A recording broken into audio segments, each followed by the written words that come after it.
विभाग द्वारा जो डिस्चार्ज जवान थे जिनको आज दिनांक तक भी नियमितीकरण नहीं किया, वो क्या है पूरा मामला बताएंगे जल्द मुझे आप?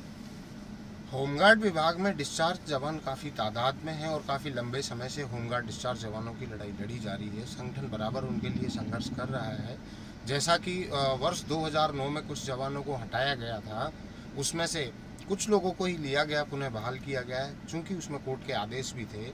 अभी वर्तमान में जो बचे हुए लोग हैं उनकी याचिकाएं कोर्ट में दायर की गई थी, जिनको भी कोर्ट ने बहाल करने के लिए आदेश दिए, लेकिन विभाग इस पर चुप्पी साधे हुए है। हमने सरकार से इस मामले में वार्ता की गुहार लगाई तो माननीय मुख्यमंत्री महोदय के जो ओएसडी हैं उनके हस्तक्षेप के बाद में होमगार्ड जवानों को पुनः बहाल करने के लिए आदेश जारी किए गए, लेकिन विभाग ने अभी तक इस पर किसी तरह का निर्णय नहीं लिया है।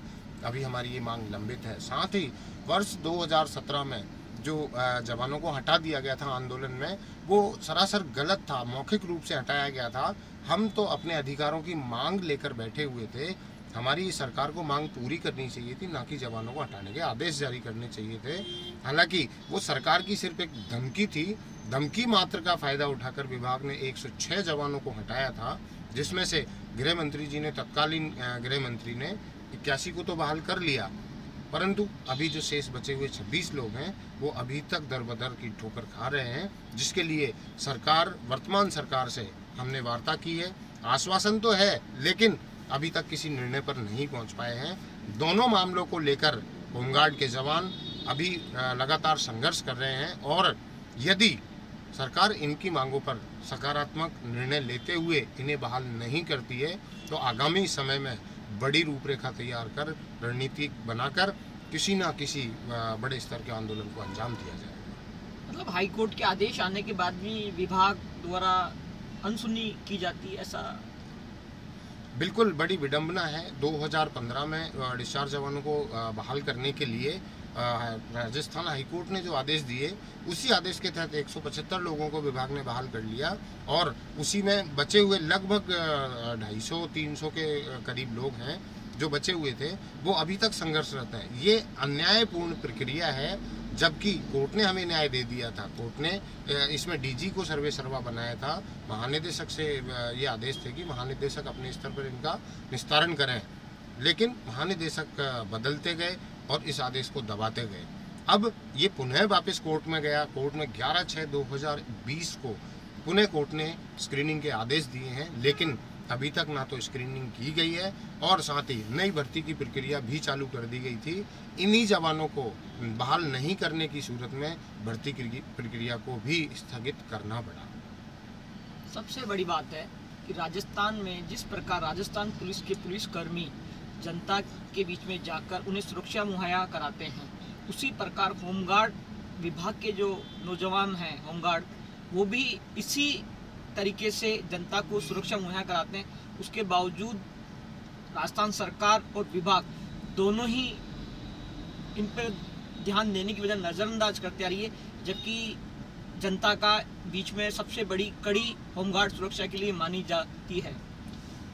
इसका मुख्य कारण मैं आपको बताना चाहूँगा कि हमारे विभाग में जो 2 पार्ट हैं, एक अधीनस्थ है और एक अस्थायी है।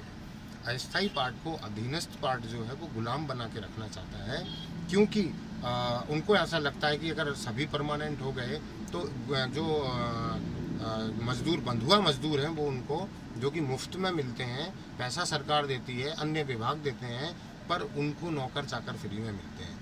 अब अगर सभी परमानेंट हो जाएंगे, सभी की स्थितियां सुधर जाएंगी, तो फिर नौकर कौन रहेगा? वो नहीं चाहते कि ये बराबरी में बैठें। आज हमने रूल्स में बदलाव की मांग की, लेकिन सरकार के पास फाइल जो पहुंची वो किसकी? जो परमानेंट है उनके रूल्स की। उनकी संख्या 600 है पूरे राजस्थान में और हमारी संख्या है लगभग 31,714। तो संख्या बल का भी ध्यान ना रखते हुए जिनकी मांग है, जिनकी जायज़ बात है, जो पुलिस के साथ जो सड़कों पर संघर्ष करते हैं, अपनी सेवाएं देते हैं, उनको लाभ मिलने की बजाय जो कुर्सियां तोड़ रहे हैं उनको लाभ दिया जा रहा है। सरकार को इस दोहरी नीति पर विचार करना चाहिए और जो मांग कर रहे हैं, जिनकी जायज़ मांगे हैं, उनको पूरा करना चाहिए। आप लोगों का अगला स्टेप क्या रहेगा यदि आपकी मांगे नहीं मान जाती? अभी बजट सत्र चल रहा है, उसमें भी आपको ध्यान करके नज़रअंदाज किया जाता है, तो क्या आप लोग की रणनीति रहेगी होमगार्ड? देखो, जैसा कहा जाता है कि आम बजट में मुख्य तौर पर मुख्य बिंदुओं पर विचार किया जाता है। उसके लिए अभी जो हमारी विभागीय प्रतिक्रिया है, हमारे मंत्री महोदय के द्वारा जो बजट पेश किया जाएगा गृह विभाग का, अभी फिलहाल हमारी उस पर नज़र है। यदि जो गृह विभाग का बजट होगा उसमें भी हमें नज़रअंदाज किया जाएगा तो आगामी रणनीति तैयार की जाएगी। पूरे प्रदेश को समस्त राजस्थान के पदाधिकारियों को एकत्रित किया जाएगा, उनसे सबकी रणनीति पूरी एक राय करके फिर आगामी आंदोलन या जो भी हम प्रक्रिया तय करेंगे वो आप तक पहुँचाएंगे। क्या यह जो होमगार्ड है राजस्थान राज्य में ही ऐसी स्थिति बनी हुई है या अन्य राज्यों में भी होमगार्ड के साथ में ऐसा सोतीला व्यवहार किया जा रहा है सरकारों के द्वारा? देखो, मेरा मानना है ऐसा तो कहना उचित नहीं होगा कि ये शुभ मुहूर्त में बनाया हुआ डिपार्टमेंट नहीं है, लेकिन ये ऐसे चल मुहूर्त में बनाया हुआ विभाग है जिसमें ये हिंदुस्तान में पूरे जितने भी लगभग 28 या 29 राज्यों में होमगार्ड्स हैं, सभी राज्यों में इनकी दशा दुर्दशा, ना तो सभी जगह एक समान वेतन है, कार्य सबके एक समान है। अधिकारियों के बर्तन धोने, कपड़े धोने हैं, पोंछे लगाने हैं, ऑफिस में फाइलें डिस्ट्रीब्यूट करनी है और ट्रैफिक की ड्यूटी में चाय पिलानी है।